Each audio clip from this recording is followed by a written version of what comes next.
Hello, everybody, and welcome back to your favorite show, Rasslin and Racin, brought to you by Ardensburg Grill in Central South Carolina, also Beef and Rib in Westminster, South Carolina. We also want to thank our friends over at Pepsi and Hyundai of Anderson in Anderson, South Carolina. Use code HOA24 and save money. Now, let's get straight to it, folks. A lot to go over. We wasn't here last week, so let's bring him in. We're talking about the man with the plan, Mr. Ref Brandon. How's it going, Brandon? Fantastic. How you doing, Jay? Hey, I'm doing great, Brandon. Great to have you here. Let's get straight to it. NASCAR, what happened yesterday?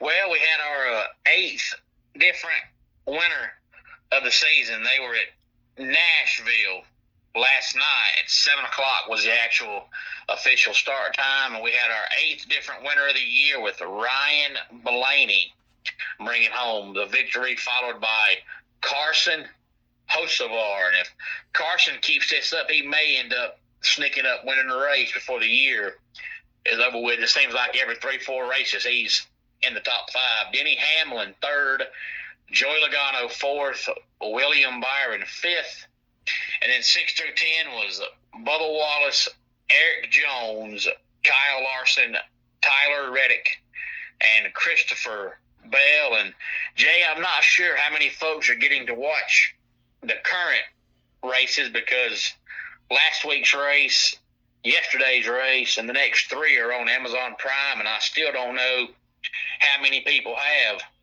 Amazon Prime. I'm sure it's quite a lot, but I'm sure those that don't have it are probably not going to get it just to watch 5 cup races because they're only carrying 5 cup races. So I don't know how many people are getting to watch the current product for the next 3 weeks, but it's doing really, really good right now. The competition level is still really, really good, but William Byron's regular season points lead right now over Kyle Larson's pretty much an entire race. So unless William Byron just absolutely falls apart in the next couple of months, he's going to win the regular season championship, but that really don't mean a whole lot come playoff time except for a few extra points for the playoffs. But William Byron for sure has a massive regular season points lead. Do we see anybody that can sneak up in the playoffs and maybe get Byron out of there? Well, William Byron does this every year. Was it last year, 2 years ago? He won like 3 or 4 races, by the month of May, and then he didn't do diddly squat the rest of the year.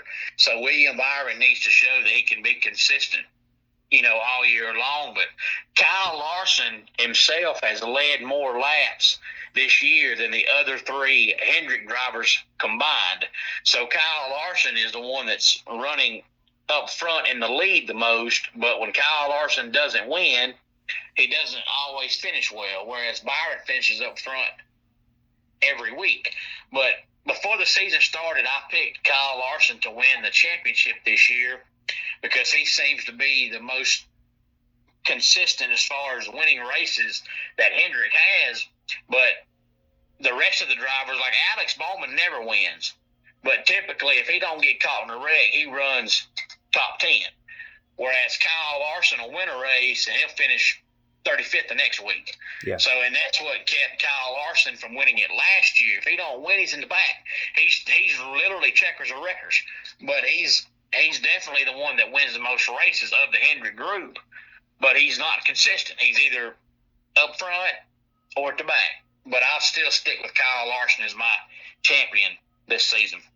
Well, I got Reddick and Chastain as my 2, so I'm going to stick with that. And my guy, Eric Jones, has actually been having a pretty decent year, finishing in top 10 a couple times. So good luck to him and Petty Enterprises on that. Well, the Legacy. I'm sorry, it's Legacy, not Petty, because Jimmy Johnson's with him.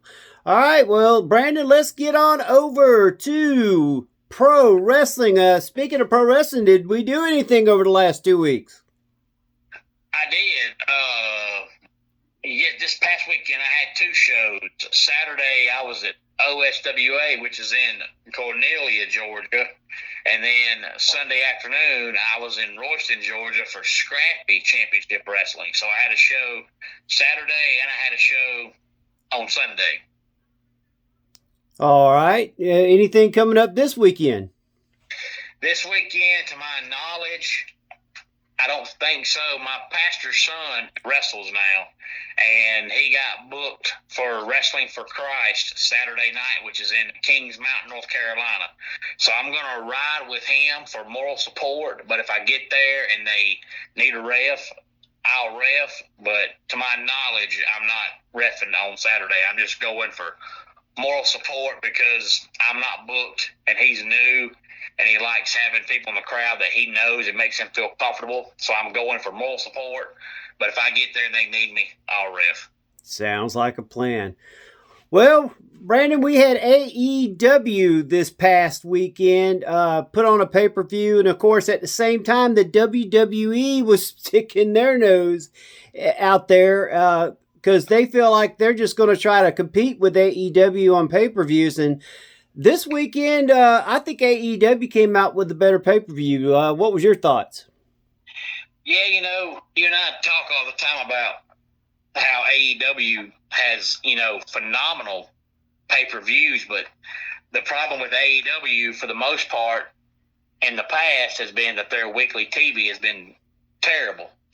But, if I'm going to call out AEW when their TV product sucks, I've got to give them props when it's doing good, because for about 2 years they really had no consistent storyline. You had too many wrestlers that didn't really have gimmicks. They just showed up, dressed up, wrestled, and went home. But for the past 5 or 6 months, they've pretty much given just about everybody that's used regularly a good gimmick, a good look, and the storylines right now have been great. The whole thing with MVP and the Hurt Syndicate and MJF has been TV gold. Yep. Tony Storm has been doing fantastic. Yep. The angle now with Will Ospreay and Swerve Strickland and Hangman is amazing. The only thing right now that I think just feels like a dud and has for 2 months now is Mercedes Moné. Last week, the whole promo thing, if you wanted to see Mercedes versus Tony, after Mercedes got done talking, it just killed all the momentum. She seems like she's doing a walking TV ad for a t-shirt company. She just seems like she's in slow motion. She seems robotic. I don't know what's happened, but Mercedes right now is just terrible. But everything else has been fantastic. Well, they got Fight Fest coming up on Wednesday night, and it seems like they've got a pretty loaded card that's going to have some pretty decent matches. And then we've also, it's going to be a 4-hour show. It's going to be a pay-per-view show on TV. So they're giving us a free pay-per-view TV show this coming Wednesday night, and I'm looking forward to the Kenny Omega match. There's matches I'm not really looking forward to. I think the Tony Storm and the girl she saved, the China, I can't remember her name. Kirishima, is that her name? Mira Shirakawa. Yeah, Shirakawa versus Julia Hart and the returning Sky Blue. Those two, Julia Hart's gotten better, but she's still not where she needs to be. And, there's just too many squash matches in this 4-hour pay-per-view type TV show. So we'll see what they do and how they do it. And, of course, the Hurt Syndicate and MJF is going to be there. John Moxley versus Mark Briscoe. Of course, they make it a non-title because they got, All In, and you can't go in with the champion changing hands this early. Or this close to a pay-per-view. So there's so many things that's going to happen but I really think this is going to be a good lineup. Yeah, all they've got to do is put Sky Blue on my TV and I'm happy. I don't care if she never wins a match. Just put her on my TV and I'm happy. But, I think the reason why they're doing this, Jay, if I'm not mistaken, is because they have no pay-per-view in June. Their next one is the big one coming up in July. So I think it's kind of their way to give you a pay-per-view without having to pay for one between now and July. But the only downfall to the one last weekend was that usually with AEW, when you go into it and see the match card and the match lineup, you really, on almost all the matches, you could see them going either way. But, this time, just about every single meaningful match they had, you pretty much already knew who was going to win. there was really no hiding it this time. I mean, they've been building up Tony and Mercedes for 4 months, so you knew both of those were going to win, and you knew they weren't giving Sons of Texas a tag team belts. No. And after the promo on Dynamite, the prior Wednesday, you could pretty much tell that Hangman was going to win. So most of the matches this time, you pretty much knew what was going to happen, but that takes away some of the luster of it when you know who's going to win. But, the match quality was still good, but I still keep hearing about how everybody complains about how long they last, but that's a Tony Khan thing, so until he decides to shorten it, there ain't a whole lot you can do about it. Yep. All right, well, let's get on over to the WWE. This weekend's Money in the Bank. Brandon, take us through each match. What's your thoughts on them? Well, so far, Jay, we've only got 4 matches announced, and that's probably all they'll have, because you have the 2 Money to Bank matches, and they're both probably going to last 40 minutes. So counting all the introductions and the video packages, those 2 matches alone is going to be a good hour and a half. And most of the time, outside of the 4 big PLEs they have, about 2.5 hours is normally about what they do. So that's probably about all they'll have, but they might add 1 more. But they've announced 5 of the 6 in both men's and women's ladder matches. For the men, they've announced Solo Sikoa, LA Knight, Penta, Seth Rollins, Andrade, and 1 more spot, and that's probably going to be CM Punk. And for the women's ladder match, we have Alexa Bliss, Roxanne Perez, Rhea Ripley, Julia, and Naomi, and 1 more spot that'll probably be either on Raw or SmackDown.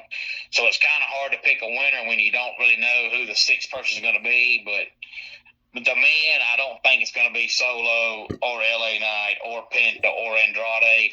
I think it's going to be Seth Rollins or CM Punk, and I could see it going to either guy because they've got the new faction with Seth Rollins in it, so it makes sense to have him win it.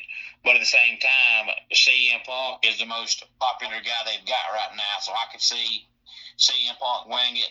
So I think if CM Punk wins on Raw tonight and gets that last spot, he'll win the men's ladder match. And for the women, I'll go with Alexa Bliss. And then the other 2 matches we have, a tag team match, Cody Rhodes and Jey Uso versus John Cena and Logan Paul. And then we have the last chance match for the Women's Intercontinental Championship with Lyra Valkyria going up against Becky Lynch. And if Becky Lynch loses, she can no longer challenge for the IC title as long as Lyra Valkyria is champion. If Becky Lynch wins, Valkyria is forced to raise her hand and acknowledge Lynch as a better woman. What? Some of these things they're coming up with that they got to do, I think sometimes are just a little over the top. Yeah. To me, that makes it, in my personal opinion, makes it obvious that Becky Lynch is going to win because, they just brought her back, and it would be dumb if she loses to Lyra Valkyria 3 straight times and then turns right around and challenges for the women's title. How can you go for the women's title when you can't win the mid-card title? So it'd make 0 sense for Becky to lose and then turn around and go for the women's title. So to me, it makes it obvious that Becky Lynch is going to win, but I could be wrong. Yeah. My thoughts, I'm going wild card in this Money in the Bank. Give me Andrade. I mean, I know that seems crazy, but you know what? Why not? I mean, I didn't think he was going to win the match that he was in already, thanks to Fatu and the other ones getting into it. So give me Andrade. I think there's a chance they might try to push him to. There's no guarantee he'll win the world title anyway, because there's already been people that cashed in the title and didn't, or cashed in the suitcase and did not win it. So it's not like he would be the first one. And this would be kind of a way to give him a little bit of a push to see if the fans will get behind him. And you took my thunder. I was going to take Alexa Bliss in that match too. I think the other ones are just going to just go out there and kill each other, and she's going to sneak up there and grab it. It's time to put a little function behind the munction over there on Alexa Bliss. So I got that. Give me Valkyrie versus Becky Lynch. I think maybe it's Becky Lynch is going to start another feud, but it's going to be someone else. I don't know about putting her in the world title hunt. I really think they need to keep that kind of with some of the new ones. Of course, what's her name? Lost on NXT. Stephanie. Am I correct? Yeah, Stephanie Vaquer. Vaquer lost. So we know she's coming to either Raw or SmackDown. I think she comes to Raw, and I think she's going to be the one that's going to be challenging Io Sky, because they had that great match not too long ago, and I think it'd be a shame not to follow up on that. What's your thoughts on that? Yeah, I believe I saw that. I'm pretty sure I saw last Thursday that Stephanie Vaquer is going to Raw and Jordan Grace is going to SmackDown. Yeah, so I think it would be smart to put her and Io Sky in the ring, because they did a great match on Raw, and they gave us a pay-per-view quality type match on Raw. So why not ring it one more time and create a new rivalry, which is what they need. They need new rivalries, and I think that would be the best way to go, especially going into SummerSlam. I think that would make more sense. I wanted Jay, honestly, to talk more about, WWE really has 2 PLEs coming up Saturday, because before Money in the Bank, they have Worlds Collide, and for everybody that's big fans of the Lucha Libre AAA Cruiserweight Wrestling is going to be looking forward to this, and it's going to be free on YouTube, but I can't find a list anywhere of the matches, so I really can't talk about it when I don't know anything about it. But I thought they would put Andrade on that card, but I guess maybe since Andrade's not the cruiserweight type wrestler, he's not, but to me, he'd be a good guy to put on that card, because if you never watched AAA, it's not catching your attention. But if you put Penta or if you put Andrade, somebody you know, on there, people are watching. Well, I think Phoenix Jr. is going to be on there, and so is the rest of the LWO, the 2 young men that are on there. I know Ray Jr. is not going to be there because he's still nursing that injury, and there's still not a lot of talk about his injury and how bad it is, and when he'll be back. But I think the 2 guys that were in LWO with Ray and the young lady that's the U.S. champ. Oh, man, I can't remember her name. Malachi Black's wife. Oh, Xena Vega. Yeah. I think they're going to be there. And, I mean, what I understand also, the guy that used to be in WWE, the world champion, it's not Andrade. You know who I'm talking about. He had the guy that came out and said he was with Paige. Oh, Alberto Del Rio. Alberto Del Rio, yeah. I heard Del Rio's with AAA. He's a phenomenal wrestler, but I don't know what he's going to be doing. I can't find the match card. Yeah. But I'm sure he's going to be on there, but I don't know what he's doing. Yes, and then, of course, La Parca, some of the old WCW guys that are still around are on there. Psychosis. But I haven't seen a match, a ring thing, and I tried to watch a little bit of AAA on Telemundo, and of course I caught it at the very end, and it really didn't go over the card. It just kind of had video of some of the former wrestlers, so that's all I could go by. Yeah, me too. I did see that they've re-signed Lince Dorado. He's now part of Evolve. So they brought Evolve back, and Lince Dorado is going to be on there as well, but I don't know what he's going to be doing. Is he going to be in a singles match, tag team match? I don't know. Yeah. But I know he's going to be on there. But one thing we didn't talk about that we need to at least mention is the fact that R-Truth got let go, and I've never seen as much backlash over a wrestler being let go as I have since R-Truth got let go. And they may end up having to bring him back because it wouldn't surprise me at all if on Raw or SmackDown, everybody in the crowd just stands up and pretty much boycotts the show, either gets up and walks out or starts chanting R-Truth and never shuts up. Yeah. And you can't shut 20,000 people up. You know, you can kick out one or two, not everybody there. And if that happens, they may end up having to bring him back, because I've never seen this much backlash over a wrestler being let go. And it's funny because he's pretty much a glorified jobber, but he's just so entertaining that you miss him. And they also let Carlito go. They also let Sarah Logan go, but nobody cares about them.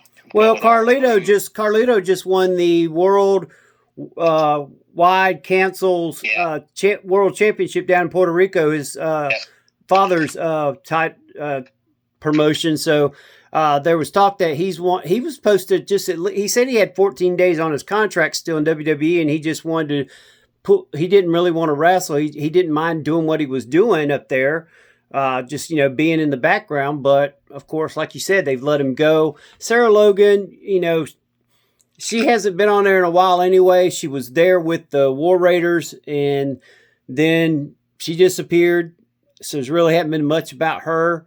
And then, like he was talking about R-Truth, I mean, hashtag What's Up is going crazy right now. And I wouldn't doubt it. It's funny, Jay, because he's a national treasure. He's been there so long. You'd have thought he'd have been there as long as he, wanted to be there. Mm-hmm. But since TKO bought the company, ticket prices have pretty much quadrupled, because they pretty much figured out that the WWE fans are so hardcore that they want to go bad enough, they'll pay whatever it costs to go watch the show. And TKO, they're not a wrestling company, they're a business company, so they're trying to make all the money they can make. So they're pretty much figuring out now that if we watch Monday Night Raw and there's wrestlers we don't see every week, we don't need them.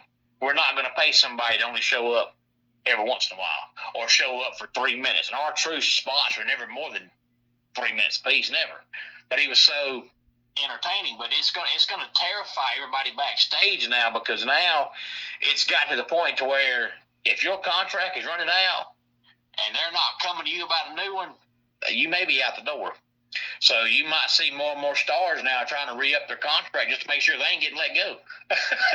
Well, my only problem was he was just part of a main event with John Cena on Saturday night's main event. I mean, it's not like he's been, dead. He's had so many fans loving this comedic thing he did with John, and Cena was even upset that he got let go. Yeah. I mean, everybody, The Miz. I mean, it's just been crazy. The people that are saying, and people in AEW are saying, come here, be here. TNA, the president reached out and said, call me anytime. So, I mean, they understand what he brings to the table, even if he's not even in the ring. It's all the comedy that he brings. Yeah. And he's 53, so we know if he goes anywhere else, he's not going to wrestle all the time. Yep. But, he's not known for his wrestling, but he's so good at being an idiot that he can't go somewhere else and be a serious character. He can't. He has to keep doing what he's doing now. But the whole main event spot at main event may have just been Triple H's way to let him main event before he left. Triple H probably known they was going to let him go and want to put the guy in the main event before he left. Yeah, but still, it just doesn't make sense. But we're not Triple H, we're not Stephanie McMahon, we're not TKO, we're not the the final boss. So all we are some podcasters giving our opinion on it. But and Jay, I did find the upcoming card for Saturday's The Worlds Collide. And they've only got 5 matches, so it won't take long to run those down. We've got time. We've got a 6-man tag team match with Elgato del Fantasma, which is Santos Escobar, Angel, and Berto, versus El Hijo del Dr. Wagner, Pagano, and Psycho Clown.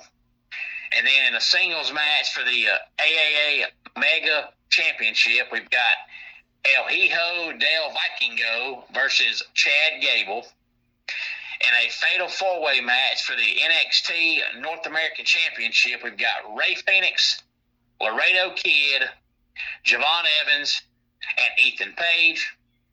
And a tag team match, we have Stephanie Vaquer and Lola Vice versus Chick Tormenta and Dallas. And in the main event, six-man tag team match, the Latino World Order, which is Dragon Lee, Cruz del Toro, and Joaquin Wilde, are taking on Octagon Jr., Aerostar, and Mr. Iguana. Okay, there you heard it, folks. I was right about the Latino World Order. I knew they was going to be there. I just didn't know it was going to be the main event. If they're the main event, I don't know what to think about the other ones, because I actually thought that the guy that was at Raw when Chad Gable got whooped this past week, it ended up starting with him. But I tell you that this whole AAA thing, I think all it was WWE saw what AEW was doing with CMLL, and they are trying to do everything to counter everything Tony Khan does. It's almost like WWE, they brought back Evolve. You might as well say, even though they didn't buy it, that they bought TNA, because now TNA's on Raw and NXT and SmackDown and PLE. You might as well say they bought it. And now they're buying AAA, so it's almost like they're trying to buy every big-time company that's out there. And I don't know why, because all you're doing is buying. It's kind of like Tony Khan buying Ring of Honor. He bought it, and he's done nothing with it. So if you're just going to buy all these companies and then fire everybody, what's the point in buying them? Exactly. I don't understand it. And of course, we had some people let go at AEW. Mariah May, which I am hearing is going to be signing with WWE real soon, has been let go. And of course, two other stars, which, really was not shockers, but it's Bear Bronson and I forgot the other one that got let go from AEW, but Mariah May is the one that shocked me. She just had a great series with Tony Storm, and I thought that they would start something with her and my favorite girl, Chris Statlander, and they just didn't. It just kind of, she just kind of disappeared. It reminded me of something funny Kevin Nash said, because they claimed that the reason Mariah May came off TV was because she went to Tony Khan and told Tony that when her contract ran out, she wasn't going to resign. She was leaving. And Tony Khan pretty much, if he knows you're leaving, he just stops using you immediately. So Kevin Nash come out and said, I think I'll sign with AEW and sign a 3-year contract and tell them I'm leaving, going to WWE, so that way that they won't use me. And I thought that was pretty funny. Oh, mercy. Because but you're right though, they were using Mariah May, and all of a sudden she vanished. And then I found out she was leaving. I was like, well, okay, it makes sense now, because and Vince McMahon always did the opposite. If you went to Vince and told Vince you were leaving, he would use you every week and make you just look ridiculously awful and just humiliate you week after week until you left. Tony Khan just all of a sudden just stops using you altogether. Just takes you off TV. Yep. Tries to get the fans to forget you're there. Yeah. And I'm surprised Mariah May, I don't know if something happened backstage or if she got a call that she could get more money or what, but it's like she started getting pushed, and then all of a sudden she's leaving. And most of the time people leave, it's because, they want more money or their contracts running out. They're not being used. She was being used. She was getting pushed, and she decided to leave anyway. So there has to be a reason, but I don't know what it is. I personally think that it's money, and she was making good at AEW, for what I understand, but I think it's money, and I think that they've probably said, you know what, if we put you versus Tiffany, two smoking hot blondes against each other, I think that would bring money. Well, I think since her name is Mariah May, she should sign with WWE and change her name to Mariah March. That way, she's still got a month in her name. She just go from May to March. Oh, mercy! Why not be June? Oh, mercy. Well, folks, it's been fun this week. Be able to catch up, talk a little wrestling and racing.